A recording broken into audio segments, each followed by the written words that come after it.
আসল স্বরূপ ইনভেস্টিগেশন করব। কি করে করব? ঠাকুর একটু ইঙ্গিত করে দিলেন, আরম্ভ করো যেখানে তুমি মনে করছো আমি, আমরা মনে করি এইটাই আমি, এই মানুষটাই আমি, সেইটাকে ইনভেস্টিগেশন করা। বিভিন্ন উপায় আছে, আমি উপায়গুলোর মধ্যে ঢুকছি না, একটুখানি সূত্র ধরিয়ে দিচ্ছি। দৃগ্দৃশ্য বিবেক বলে, যেটা তুমি জানো সেটা তুমি নও। তোমার প্রশ্ন কি? তোমার প্রশ্ন হচ্ছে যে আমি কে? জবাবটা কি? একটা টেকনিক দেওয়া হলো। যেটাকে আমি জানতে পারি সেটা কিন্তু আমি নয়, সেটা দৃশ্য, আমি দ্রষ্টা। দ্রষ্টা মানে যে জানে। আমি জানতে পারছি, যেটাকে জানতে পারছি সেটা আমি নই। তো সোজা কথা, এই টেবিলটাকে আমি জানতে পারছি, টেবিলটা আমি নই, পরিষ্কার, কেউ ভাবে না আমি টেবিল। এই জামাটাকে আমি জানতে পারছি, আমি জামাটা আমি নই, ঠিক কথা, কেউ মনে করে না যে আমি জামা। কিন্তু এর তারপরে এই যে এটাকে আমি জানতে পারি, দেখতে পাচ্ছি, স্পর্শ করতে পারছি, অনুভব করছি আমি, কিন্তু আমরা মনে করি এইটাই আমি। ত্রয়োদশ অধ্যায়তে কৃষ্ণ বলছেন অর্জুনকে, ক্ষেত্রজ্ঞম বলছেন যে যে ইদম শরীরম কৌন্তেয় ক্ষেত্রমিত্যভিধীয়তে এতদ ইয়ো বেত্তি। এই যে শরীরটা ক্ষেত্র, একে যে অনুভব করছে তিনি ক্ষেত্রজ্ঞ, তার থেকে আলাদা। আমি দ্রষ্টা, এই শরীরটা দৃশ্য। আরো যদি গভীরে দেখি, এই চিন্তা ভাবনাগুলো হচ্ছে আমার, এগুলো কিন্তু আমি অনুভব করছি। আমার ভালো লাগছে, আমার ভালো লাগছে না, এটা আমি বুঝতে পারছি। যদি বুঝতে পারি তাহলে ওটাও আমার দৃশ্য, আমি দ্রষ্টা, মনেরও দ্রষ্টা। মনের মধ্যে যা উঠছে বুদবুদের মতন, সেগুলোও আমি নই, সেগুলোর আমি দ্রষ্টা। এই করে করে আমরা পৌঁছচ্ছি কোথায়? পৌঁছচ্ছি ঠাকুর বলবেন। ঠাকুর কোথায় বললেন, এইভাবে যদি করো, কি খুঁজছি আমরা? আমি। এইভাবে যদি করো কোথাও আমি খুঁজে পাবে না, প্রত্যেকটা একটা অবজেক্ট হয়ে যাবে, একটা দৃশ্য হয়ে যাবে, দ্রষ্টাকে কোথাও খুঁজে পাবে না। এই যেন 600 বছর আগে বিদ্যারণ্য স্বামী বলছেন, দৃগে বা নতু দৃশ্যতে, দ্রষ্টাকে দৃশ্য করা যায় না, আমি এখানে অবজেক্ট করে আনা যায় না, যেটাকে অবজেক্ট সেটা আমি নই। আরো উপায় আছে, পঞ্চকোষ বিবেক, যেটা ঠাকুর এখানে আসলে সূত্রপাত করেছেন। এই শরীরটা আমি নই, শরীরটাকে আমি দেখতে পাচ্ছি, শরীরটা ক্রমাগত পরিবর্তনশীল, আমার পরিবর্তন হচ্ছে না। আমি যে শিশুরূপে নিজেকে দেখেছি, হ্যাঁ, এখন বৃদ্ধ রূপে আমি নিজেকে দেখছি। শরীরটা শিশু ছিল, শরীরটা বৃদ্ধ হয়েছে। আমি তো বলছি আমি এক, আমি তো এককালে সেই শিশুর শরীরে ছিলাম। আমি একদম এটা সেই বাচস্পতি মিশ্রর কথা বললাম, 1000 বছর আগে তিনি লিখছেন, তার ভাষার অনুবাদ করছি আমি, কি সুন্দরভাবে লিখছেন। আমি অনুভব করছি, আমি যে আমি ছোট ছেলে আমার ঠাকুরদার কোলে বসে খেলতাম, আজকে আমার নাতি আমার কোলে বসে খেলছে। আমি কিন্তু সেই এক, সেই শিশুটাও আমি ছিলাম, এই বৃদ্ধ শরীরও আমি এক। এই পরিবর্তনশীল শরীর, আমি অপরিবর্তনশীল, তাহলে আমি কি করে এক হতে পারে? যেটা চেঞ্জিং অ্যান্ড আনচেঞ্জিং কখনো এক হতে পারে না, দ্রষ্টার দৃশ্য কখনো এক হতে পারে না। আরো গভীরে যাই, শ্বাস প্রশ্বাস চলছে, প্রাণ, তাহলে আমি কি প্রাণ? শরীর নাই হই, আমি প্রাণ কি? সে একই টেকনিক। প্রাণ কি পাল্টায়? শ্বাস প্রশ্বাস চলছে, কখনো শক্তি আসছে, কখনো দুর্বলতা আসছে, হ্যাঁ, কখনো রোগ আসছে, কখনো হেলথ। প্রাণটাও আমি নই, প্রাণও একটা দৃশ্য, প্রাণও পরিবর্তনশীল, আমি অপরিবর্তনশীল দ্রষ্টা। তারপরে যাই মনের মধ্যে, মনও সেই পরিবর্তনশীল, মনও দৃশ্য, আমি অপরিবর্তনশীল দ্রষ্টা। বুদ্ধি, যে বুদ্ধি দিয়ে সব বোঝার চেষ্টা করছি, এটাও চেঞ্জিং, কখনো বুঝতে পারছে, কখনো বুঝতে পারছে না, আবার বলছে বুঝেছিলাম, ভুলে গিয়ে আবার গুলিয়ে গেছে। এটা কে বলছে? এটা বুদ্ধি। তাহলে বুদ্ধিটাও তো দৃশ্য, আমি বুদ্ধিরও দ্রষ্টা। এই যে পঞ্চকোষের দ্রষ্টা, অন্নময় কোষ, প্রাণময় কোষ, মনোময় কোষ, বিজ্ঞানময় কোষ, আনন্দময় কোষের পঞ্চকোষের দ্রষ্টা, এই পঞ্চকোষের মধ্যে নয়। আমরা নিজেকে কি মনে করি? এই পঞ্চকোষ মনে করি। আর এখানে ঠাকুর বলছেন এইগুলো তুমি নও, এর মধ্যে কোথাও তুমি আসল আমিকে খুঁজে পাবে না। অবস্থাত্রয় বিচার করলে আমি জেগে আছি, এই আমার জগৎ, আমি জাগ্রত, এই হচ্ছে জাগ্রত অবস্থা, আমার জগৎ। স্বপ্নতে চলে গেলাম, এই সব হাওয়া হয়ে গেল, শরীরটাও আমি কোনো অনুভব করতে পারছি না, তখন একটা স্বপ্নের জগৎ। গভীর নিদ্রায় চলে গেলাম, কোনো কিছু অনুভব নেই, বাইরের কিছু, নিজের বিষয়েও কোনো অনুভব হচ্ছে না। এই তিনটে আসে আর যায়, এই তিনটেরই দ্রষ্টা আমি। এই তিনটের মধ্যে কোনোটাও আমি নই, সবকিছুর দ্রষ্টা আমি। এই যে বিচার, এটা ইন্টেলেকচুয়াল নয়। অনেকে বলে হ্যাঁ বুঝে নিয়েছি, এর পরে কি করব বলুন তো। অনেকে বলে, স্বাভাবিক প্রশ্ন, না বোঝনি, আবার শোনো। যদি বুঝে নিই তাহলে ডাইরেক্টলি একটা একটা একটা রিয়েলাইজেশন হবে। কেন হবে? কারণ কি, যেটার বিষয় আমি বুঝছি সেটা তো আমি। একটা জিনিস যদি বুঝে যাই তার ফল তো ইমিডিয়েট, প্রত্যক্ষ। ঠাকুর স্বামীজি সেই সিংহের কথা বলছেন, সেই মেষের সঙ্গে ভেড়ার সঙ্গে সে সিংহটা বড় হয়েছে, নিজেকে বলে ভেড়া ভাবছে। যখন বুঝে গেল আমি সিংহ, তারপরে আর তাকে কি সাধনা করতে হবে সিংহ হতে?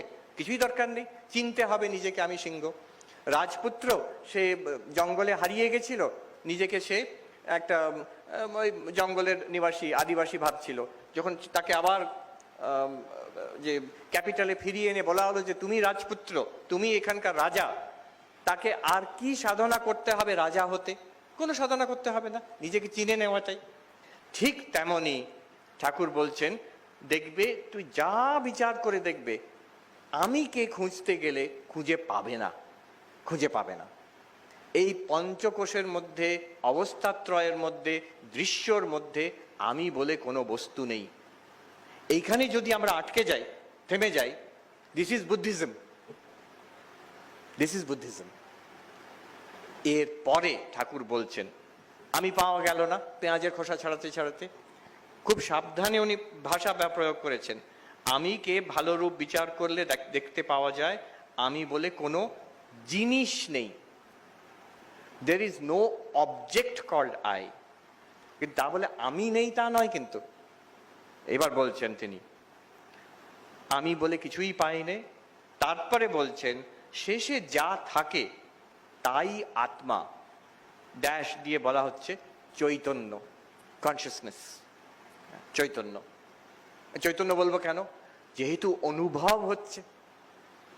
আমি পঞ্চকোষ কোনোটাই নই, কিন্তু পঞ্চকোষকে অনুভব করতে পারছি, পঞ্চকোষের মাধ্যমে জগৎকে অনুভব করতে পারছি। অনুভব যদি হচ্ছে তাহলে আমি নিশ্চয়ই চেতন, আমি তো অচেতন নই। বলছেন যা থাকে তাই কনসিয়াসনেস, পিওর কনসিয়াসনেস আমরা বলি, শুদ্ধ চৈতন্য। কেন? এই মুহূর্তে আমরা নিজেকে চৈতন্য মনে করি। কাউকে যদি জিজ্ঞেস করা তুমি কি চেতন, হ্যাঁ অবশ্যই।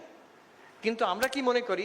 আমি শরীর মন চৈতন্য সব মিশিয়ে একটা খিচুড়ি, I am a body with consciousness. আমি কখনো সেটা মনে করি না, যেটা ঠাকুর বলতে চাইছেন, your consciousness with a body. এটা খুব সুন্দর কথা আছে, আমার ভালো লাগে। কে বলেছিল জানি না। We think we are human beings in search of spiritual experience. The truth is, we are spiritual beings having a human experience. একটা বিরাট একে বলে প্যারাডাইম শিফট। আমি নিজের বিষয়ে কনসেপশনটা একদম পাল্টে নিচ্ছি। এই পাল্টে নেওয়ার মানেটা হচ্ছে আধ্যাত্মিকতা, এইটাই হচ্ছে জ্ঞান। ঠাকুরের প্রথম উপদেশ অ্যাকর্ডিং টু হুম? স্বামী ব্রহ্মানন্দ। ঠাকুরের প্রথম উপদেশ, আমি হচ্ছে চৈতন্য, কনসিয়াসনেস। কিন্তু কোন কনসিয়াসনেস? এখনই তো চৈতন্য বলে বুঝতে পারছি, কিন্তু এই যে এই চৈতন্যটা মনের সঙ্গে জড়িয়ে আছে, চিন্তা ভাবনার সঙ্গে। এতে কি লাভ হলো? এতে লাভ এই হলো, এবার যদি ভেবে দেখি, আমার যত সমস্যা, সব সমস্যা শরীরের সমস্যা, নালে মনের সমস্যা। All problems, all suffering is in the body or in the mind. একজন সাধু বেশ মজা করে উত্তরাখণ্ডে বলছে, জো যাহা কা হ্যায় বস্তু ওয়ি রহনে দিজিয়ে মহাত্মা জি। যেটা যেখানকার জিনিস সেখানে। ঠাকুরের উপদেশ। উনি নিজের ছোট ঘরেতে দক্ষিণেশ্বরে উনি খুব, হি ওয়াজ ভেরি পার্টিকুলার, যেখানকার জিনিস সেখানে রাখবে ফর প্র্যাকটিক্যাল রিজনস। কিন্তু এটা খুব বেদান্তের বড় কথা।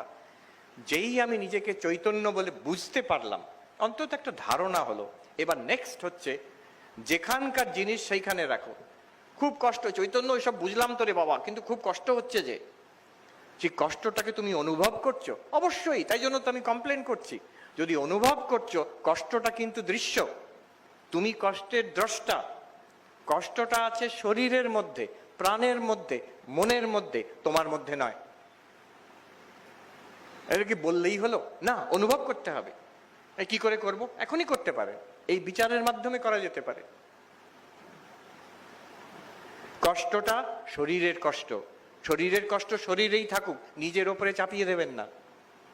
তাহলেই দেখবেন কিছু না হয় অনেকটা শান্তি পাবেন, অনেকটা ফ্রিডম পাবেন এক্ষুনি, স্ট্রেট অ্যাওয়ে। কষ্টটা মনের কষ্ট, কেউ অপমানজনক কথা বলল, ফট করে রাগ এসে গেল। এই অপমান, রাগ, একটা জ্বালা, সেটা কোথায় আছে? মনের মধ্যে, আপনার মধ্যে নয়। আপনি চেতন, সেই মনের দ্রষ্টা আপনি। যদি দেখেন পরিষ্কার সেই রাগটা, বিরক্তিটা মনের মধ্যে আছে, নিজের ওপরে নেবেন না। আর অদ্ভুত ব্যাপার, যখন নিজের ওপরে সেটা নেবেন না, সেটা কমে যাবে, সেটা আস্তে আস্তে শান্ত হয়ে যায়। মনের সঙ্গে আমরা জড়িয়ে থাকি বলে মন উদ্বিগ্ন হয়ে থাকে।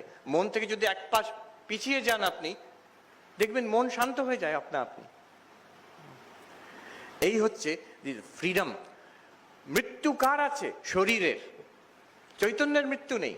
জন্ম শরীরের, বার্ধক্য শরীরের, মৃত্যু শরীরের। চৈতন্যের জন্মও নেই, বার্ধক্য নেই, মৃত্যুও নেই।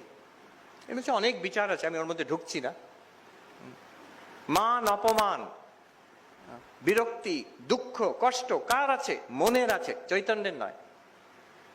চৈতন্য যদি আমি দেখি, তখন ঠাকুরের মতন বলতে পারবো যে ও শালা ধরে নিয়েছে। ওখানে ঠাকুর কখনো বলছেন না যে শরীরের কষ্ট হচ্ছে না। মুমুক্ষানন্দজি মহারাজ কখনো বলছেন না যে আমার শরীরে কষ্ট নেই। ঠিক বলেছ, শরীরে কষ্ট আছে, আমার কষ্ট নয় সেটা। উনি ভক্তির ভাষায় বলছেন, ভগবান কষ্ট দিচ্ছেন না আমাকে। এই তো শরীরের নেচারের একটা প্রকৃতি, চলবে এটা। তারপরে আমি যখন বুঝলাম আমি চৈতন্য, তারপরে কি হবে? অনেকে প্রশ্ন করে, আচ্ছা বুঝে নিয়েছি, এরপরে কি হবে? এরপরে অনেকে ভুল করে, যে এখানে ভাবে, একজন আমাকে চিঠি লিখছে যে এই কিছুদিন আগে হলো, একটা আননোন নাম্বার থেকে কল এসছে, আমি তাকে টেক্সট করলাম, হু ইজ দিস? জবাব এলো, আমি ব্রহ্ম। আমি ব্রহ্ম, কিন্তু এই শরীরে আমি ডক্টর সাহা। আবার অনেকে লেখে যে আমি বুঝে গেছি, সাইন করছে, ওয়ান কনসিয়াসনেস, ব্র্যাকেটে অমুক অমুক ডক্টর পাত্র এরকম লিখছেন তিনি করে। ওইটা করার দরকার নেই।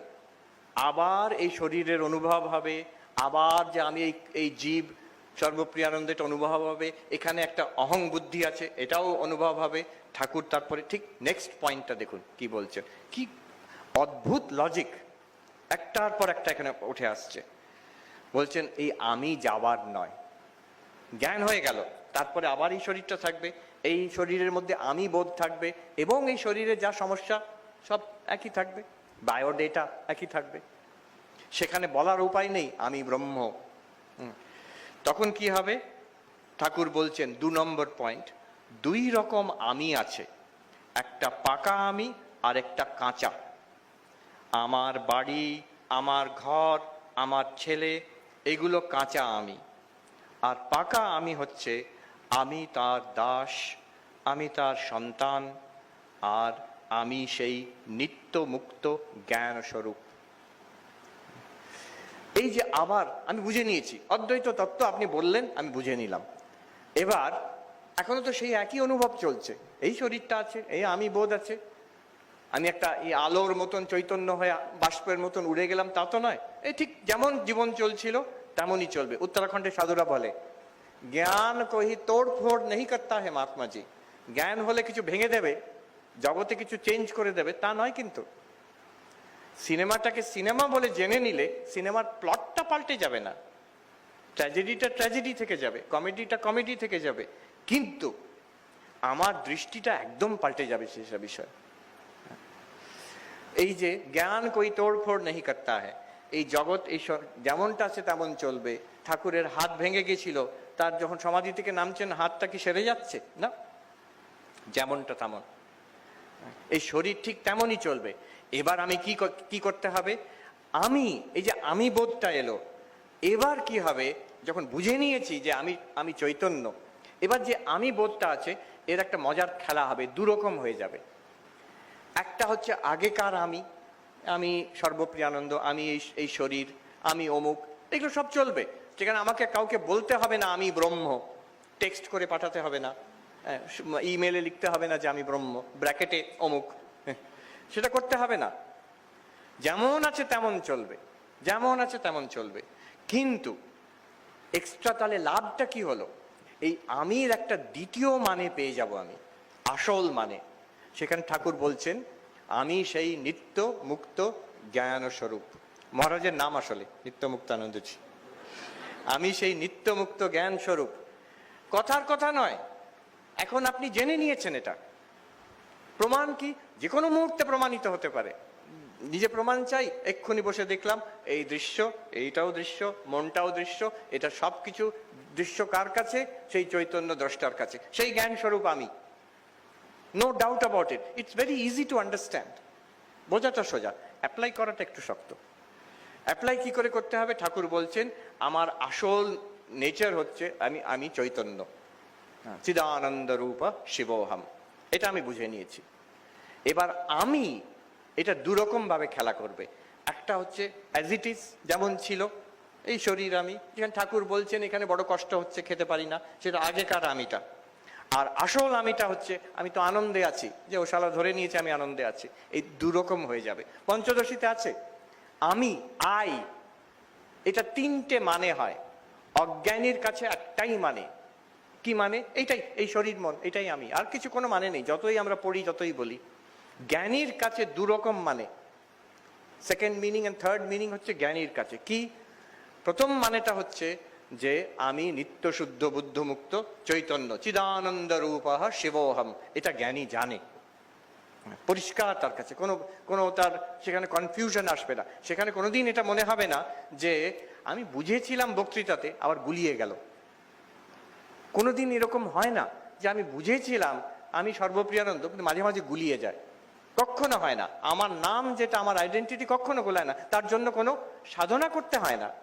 আপনি কি সকাল বিকেল বসে জব করেন আমি মিস্টার বোস, আমি মিস্টার বোস, আমি মিস্টার বোস, যদি ভুলে যাই? কখনো হয় না। টনটনে আমাদের জ্ঞান থাকে। ঠিক তেমনই আমি চৈতন্য, এটা জ্ঞান আমার আছে। এটা একটা মানে আমি। দ্বিতীয় মানেটা হচ্ছে অজ্ঞানী যেমন শরীর মনকে আমি বলে, জ্ঞানীও বলে তেমন। কি জন্য? আমাদের সঙ্গে ব্যবহার করার জন্য। ঠাকুর বলছেন আমি জল খাবো, তো কে জল খাবে? চৈতন্য জল খাবে না, এই শরীর মন দিয়ে। ঠাকুরের কখনো কখনো স্লিপ করে যেত, উনি বলতেন এখানকার, আমি না বলে এখানকার বলতেন। ঠিক তেমনই আপনার মনে হবে যখন আপনি চৈতন্যের দৃষ্টিতে দেখবেন এই বস্তু, এই শরীরটাকে মনে হবে এইখানকার, এই জিনিস একটা। সেখানে ঠাকুর আরেকটু অ্যাড করে দিচ্ছেন, এটা যে শুধু জ্ঞানের পথে হয় তা নয়। ঠাকুর বলছেন আমিটাকে ভক্তির ভাবেও রাখা যায়। আমি ঈশ্বরের দাস, তিনি প্রভু, আমি দাস। কে বলছেন? হনুমান বলছেন। রামচন্দ্র যখন জিজ্ঞেস করছেন তুমি কি মনে করো আমার বিষয়, কি মনে করো তুমি? বলছেন দেহ বুদ্ধিয়া দাসোহম। আপনি প্রভু, আমি হনুমান আপনার দাস। এটা খুব সুন্দর একটা ভাব ঈশ্বরের প্রতি। তো হনুমানের কি জ্ঞান হয়নি? তিনি ভক্ত মানুষ, তিনি কি ব্রহ্মজ্ঞান হয়নি? তিনি চূড়ান্ত জ্ঞানী শিরোমণি হনুমান। জীব বুদ্ধিয়া ত্বদংশক আত্মবুদ্ধিয়া তু ত্বমেবাহম। চৈতন্যের দৃষ্টি থেকে হে রামচন্দ্র আপনিও যা, আমিও তাই। কোন চৈতন্য? এই এখন যেটা আমরা দেখছি, ঠাকুর যেটা বলছেন যা থাকে তাই চৈতন্য, সেই দৃষ্টি থেকে রামচন্দ্র যা, আমিও তাই। কিন্তু এই যখন আমি বোধটা আবার ফিরে এলো, এই শরীরের সঙ্গে আটকে আছে আমি বোধটা, এই আমিটা কিন্তু দাস, আপনি আমার প্রভু চিরকালের জন্য। সেখানে হনুমান বলছেন না যে আমি রামচন্দ্র, তা বলছেন না। আচ্ছা, আমি তার সন্তান, এটা ঠাকুরের ভাব ছিল। প্রভু হচ্ছেন মা কালী আর আমি তার সন্তান। এইভাবে এই যে মুমুক্ষাঞ্জির কথাটা বললাম, উনি কিন্তু বললেন না যে আমি সচ্চিদানন্দ ব্রহ্ম, আমার কোনো কষ্ট নেই, শরীরের কষ্ট না।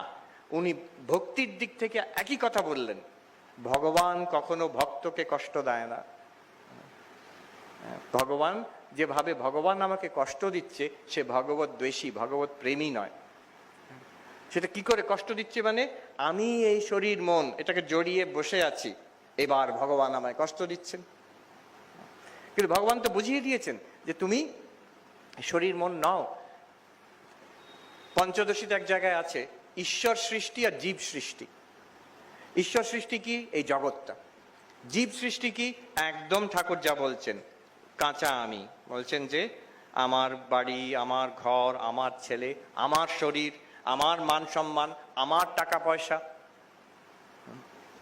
আমি এখানে প্রকাশ্যে বলছি না, অনেক কিছু আমি শুনতে পাই। বিশেষ করে আমি নিউ ইয়র্কে ছিলাম যখন করোনার ম্যাক্সিমাম, এখানে তো হয়েছে গত বছর, কিন্তু আর ওই রকমই প্রথম ওয়েভে নিউ ইয়র্কে ভীষণভাবে, যে সময় দিনে 1000-এর বেশি পেশেন্ট মারা যাচ্ছে, দিনে, একদিনে, একটা শহরে, নিউ ইয়র্কের মতন এত ফ্যাসিলিটি, এত রকম থাকা সত্ত্বেও কি করে যে ওখানে প্রত্যেকবার বেড়ে যায় আমি বুঝতে পারি না। কত লোক এসে দুঃখ কষ্টের কথা বলে গেছে। কিন্তু দেখুন, এই একই জগতে, দুঃখময় জগতে, জীবন মুক্ত ব্রহ্মজ্ঞানী ঠাকুর, মা, স্বামীজি, হরি মহারাজ, হ্যাঁ, ভূতেশান্তি মহারাজ, মুখ শান্তি মহারাজ, এরাও তো এই জগতেই আছেন। এই জগতের কষ্টটাও তো দেখছেন, নিজের শরীরেও অনুভব করছেন। কি করে দাবি করতে পারছেন আমার কষ্ট নেই? মা কি করে বলছেন দুঃখ কি জানি না? কি তো ওনার বায়োগ্রাফির সঙ্গে কন্ট্রাডিকশন হয়ে যাচ্ছে। আমরা পড়লে তো মনে করবো যে বড্ড কষ্টকর জীবন, কিন্তু কি করে উনি বলছেন, একদম কনফিডেন্টলি বলছেন দুঃখ কি জানি না আমি। তার মানে এই জগৎটা আমাকে কষ্ট দেয় না, ঈশ্বর যে সৃষ্টি করেছেন, ভগবান আমাকে কষ্ট দিচ্ছেন না। আমার কষ্টের মূল হচ্ছে আমার অজ্ঞান। এক কথায় আমার অজ্ঞান। এটা বেদান্তের সিদ্ধান্ত, ঠাকুরের প্রথম কথা। নিজেকে চিনতে পারলে ভগবানকে চিনতে পারে, নিজেকে না চিনতে পারলে তাহলে কি, আসল সত্যকে চিনতে পারলো না, তার জন্যই দুঃখ। জগৎ দুঃখ দিচ্ছে না, শরীরের ক্যান্সার হলেও দুঃখ দিচ্ছে না। এই আশ্চর্য, এইটা বুঝতে হবে। আমি নিত্য শুদ্ধ বুদ্ধ মুক্ত স্বরূপ, কিংবা আমি তার ভক্ত, তাতেই আমার আনন্দ। এই শরীরের দুঃখ কষ্ট আমার যায় আসে না খুব একটা। এরপরে আরেকটি কথা বলে শেষ করছি, তৃতীয় পয়েন্ট, কিভাবে বেরোচ্ছে দেখুন। আচ্ছা, আমি চৈতন্য বুঝে গেলাম, কিন্তু আমার থেকে কি আলাদা? দৃশ্যটা আলাদা, মনটা আলাদা, প্রাণটা আলাদা, শরীরটা আলাদা, এই জগৎটা আমার থেকে আলাদা। এই তো হলো, কিন্তু এ তো অদ্বৈত নয়, এ তো ঘোর দ্বৈত। আমি এক, এতদিন আমি ভাগটা কিভাবে করতাম যে এই অবধি, এই আঙ্গুল অবধি, নখ অবধি আমি, এর পারে আমি নই। আত্মা অনাত্মা, শরীর অবধি আমি, শরীরের বাইরে আমি নই। নখাগ্রাত উপনিষদের ভাষায় আছে। এখন আমি সেটাকে এইসব মানে ফ্যান্সি ফিলসফি করে করলাম কি আমি চৈতন্য, চৈতন্যের পারে আমি কিছু নই। তো এটাও তো দ্বৈত, এটাও তো দুটো রয়ে গেল, আমি এবং সবকিছু, আত্মা এবং অনাত্মা রয়ে গেল। এবার সেইটাকে মিটিয়ে দিচ্ছেন ঠাকুর নেক্সট, থার্ড পয়েন্ট। কি কানেক্টেড, মানে উপনিষদের সার, অদ্বৈত বেদান্তের সার, পয়েন্ট 1, 2, 3। কে বলছেন? যাকে আমরা ভাবছি ভক্ত শিরোমণি ঠাকুর। কে সংকলন করেছেন? যাকে আমরা প্রধানত ভক্ত বলে মনে করি, সেই রাখাল রাজা। অদ্বৈত বেদান্তের চূড়ান্ত 1 নম্বর, 2 নম্বর, 3 নম্বর। এবার দেখুন কি বলছেন। এক ব্যক্তি তাকে বলেছিলেন, মানে ঠাকুরকে বলেছিলেন, রাজা মহারাজ বলছেন, আমার এক কথায় জ্ঞান হয়, এই মতো উপদেশ দেন। মানে এত লেকচার নয়, 1 ঘন্টা ধরে বকবক করবে, এক কথা বলতে হবে। দারুণ, কে জানি না কে বলেছিলেন, কে দারুণ লোক। সে জানে যদি বলেন আপনাকে উপদেশ দেন, সে তো পুরো কথামৃত আছে, 1000 পাতা আছে। বলছেন ঠাকুরকে লিমিটেশন করে দিলেন, এক কথা বলতে, এর থেকে বেশি বলা চলবে না। একটা কথা বলুন, তাতে আমার জ্ঞান হয়ে যাবে। এক কথা বলুন যাতে আমার জ্ঞান হয়, এরকম উপদেশ দেন। তিনি বললেন, ঠাকুর বললেন, ব্রহ্ম সত্য জগৎ মিথ্যা এইটি ধারণা করো। ইহা বলিয়া চুপ করিয়া রইলেন। ব্রহ্মসত্য জগৎ মিথ্যা এইটি ধারণা করো, এটা ভাবো বসে, এটাকে বোঝো। ঠাকুর অনেক সময় কথা বলতেন, যখন বেদান্তের মুশকিলটা কি হয়, আলোচনা চলছে, এই এরকম অদ্বৈত বেদান্তের আলোচনা, আমরা যে কথা বলছি কথামৃততে আছে, ঠাকুর সব শুনছেন, শুনে একটাই মন্তব্য করলেন, কথাগুলো তো ভালো, ধারণা হওয়া চাই। আমাদের এইসব বক্তব্য শুনলে ঠাকুর বলছেন কথাগুলো ভালো, ধারণা হওয়া চাই। মন্দ নয় কথাগুলো, ভুল নয়, কিন্তু ধারণা হওয়া চাই, নাহলে কাজে লাগবে না। বলছেন এইটি ধারণা করো, ব্রহ্ম সত্য জগৎ মিথ্যা। ইহা, তারপরে রাজা মহারাজ অদ্ভুত ভাবে হি ইজ অ্যাডিং হিয়ার। ঠাকুরের কথা বলে ছেড়ে দিলে পারতেন, উনি নিজে আবার লিখছেন, ইহা বলিয়া চুপ করিয়া রহিলেন। কে চুপ করে রইল? ঠাকুর। ঠাকুর চুপ করিয়া রইলেন, মানে এর পরে আর কিচ্ছু বলার নেই, এটা স্ট্রেস দিচ্ছেন স্বামী ব্রহ্মানন্দ, স্ট্রেস দিচ্ছেন। জাস্ট বাই দি ওয়ে, এটার একটা ইংলিশ ট্রান্সলেশন আছে, ওয়ার্ডস অফ দি মাস্টার, আর সেখানে মারাত্মক একটা ভুল হয়ে গেছে। এই 3 নম্বর পয়েন্টে সেখানে ট্রান্সলেশন ইংলিশে আছে যে কেউ একজন জিজ্ঞেস করলো, tell me, teach me in one sentence so that I can get enlightenment. Shri Ramakrishna said, Brahman is real, the world is false, contemplate this, এটা ধারণা করো।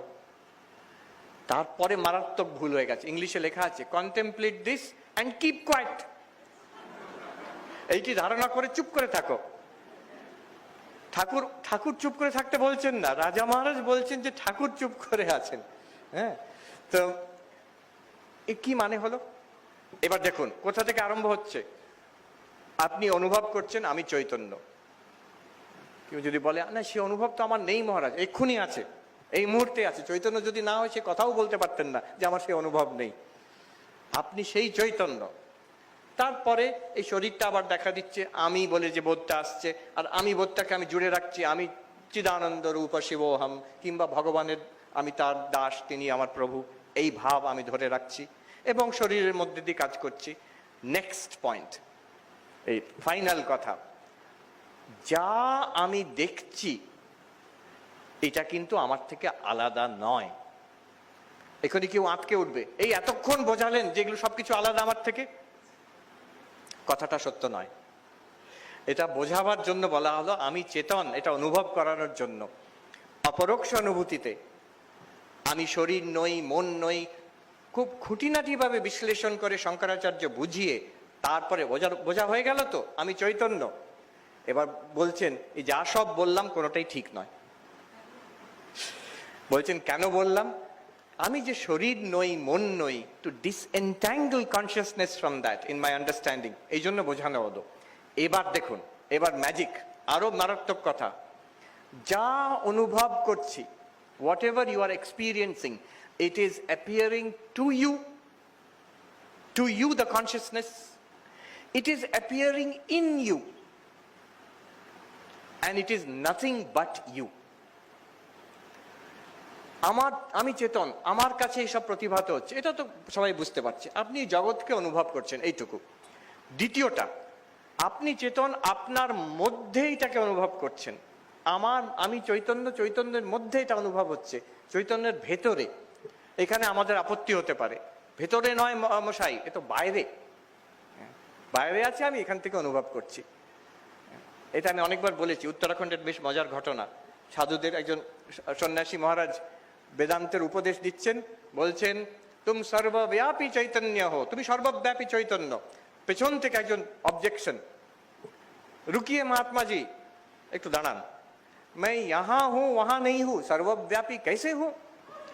আমি তো এই পেছন দিকে রোতে বসে আছি, আপনি স্টেজে দাঁড়িয়ে আছেন, আমি তো এখানে আছি ওইখানে নেই, সর্বব্যাপী কি করে হব?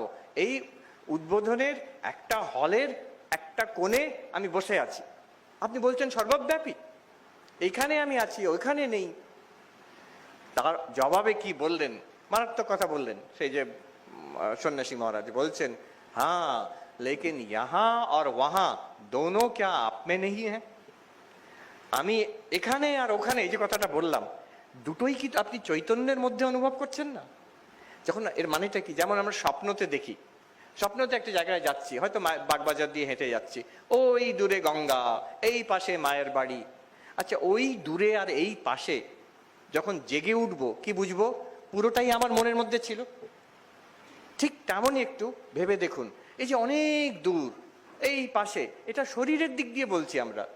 আপনি চৈতন্যের দিক দিয়ে দেখুন, মনে হবে এই পুরো জিনিসটাই তো চৈতন্যের মধ্যে, একটা দূর রূপে আছে, একটা নিকট রূপে আছে। যা দেখছি আমরা সবটাই চেতনের ভেতরে অনুভব হচ্ছে, নট আউটসাইড। চৈতন্যের বাউন্ডারি কোথায়? খুঁজে পাবেন না। কেন? এই দেয়ালটা তো চৈতন্যের বাইরে, পরে আমি অনুভব হচ্ছে না, এটা হচ্ছে আমার দৃষ্টির বাউন্ডারি। আমার চৈতন্যতে আমি বুঝতে পারছি, এই অবধি আমি দেখতে পাচ্ছি জানা রূপে, এরপরে অজানা রূপে একটা জগৎ বিশ্ব ব্রহ্মাণ্ড আছে, দুটোই কিন্তু চৈতন্যের মধ্যে। ভেবে দেখুন, অ্যাজ নোন অ্যাজ আননোন, বিদিতাদ অবিদিতাদ, চৈতন্য দুটোরই পারে, দুটোই চৈতন্যের মধ্যে দেখা দিচ্ছে। কিছুটা জানা কিছুটা অজানা। বিশ্বব্রহ্মাণ্ড চৈতন্যের মধ্যে, যেটা চৈতন্যের মধ্যে দেখা দিচ্ছে সেটা চৈতন্য থেকে আলাদা হতে পারে না।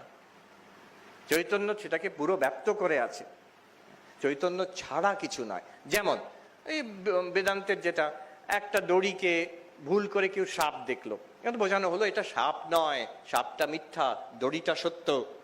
কেউ যদি প্রশ্ন করে আচ্ছা তাহলে দড়িটা কোথায়, এই যে সত্য দড়ি আপনি বলছেন ওটা কোথায়, কি বলবেন? ওই যে তুমি সাপ দেখছো ওইটাই। এমন নয় যে একটা মিথ্যা সাপ আছে আর একটা সত্য দড়ি কোথাও আছে। যেটাকে তুমি সাপ বলে ভুল করে দেখলে সেইটাই হচ্ছে দড়ি, রজ্জু। যেটাকে আমরা জগৎ বলে দেখছি সেটাই কিন্তু চৈতন্য ছাড়া কিছু নেই, সেটা আপনি। আপনি নিজেই নিজের দৃশ্য রূপে দেখছেন নিজেকে। এই সারা বিশ্ব ব্রহ্মাণ্ড চৈতন্যেরই প্রকাশ। চৈতন্য থেকে দ্বিতীয় বস্তু কিছু নয়, দ্বিতীয় বস্তু নয় অদ্বৈত। এইখানে অদ্বৈত হয়ে গেল, চৈতন্য ছাড়া আর কিছু নেই। চৈতন্যের যে বস্তু রূপে দেখা দিচ্ছে, দ্রষ্টার যে দৃশ্য রূপে দেখা দিচ্ছে, সেই দৃশ্যটা কিন্তু দ্রষ্টার থেকে আলাদা নয়, এক বস্তু। এই এক বস্তু হচ্ছে সচ্চিদানন্দ ব্রহ্ম। ওরে বাবা, বড় কথা, সচ্চিদানন্দ ব্রহ্ম, তুমি সেই অহম ব্রহ্মাস্মি। কখন? ও ব্রহ্মজ্ঞান হওয়ার পরে, এখন তো নয় মহারাজ, এখন অনেক সমস্যা আছে। এখনই, চিরকালই, চয়েসলেসলি আমরা সবাই, all of us here in Thakur, Ma, Swamiji, শরৎ মহারাজ, আমরা সবাই সেই এক চৈতন্য সচ্চিদানন্দ ব্রহ্ম এখনই আছে।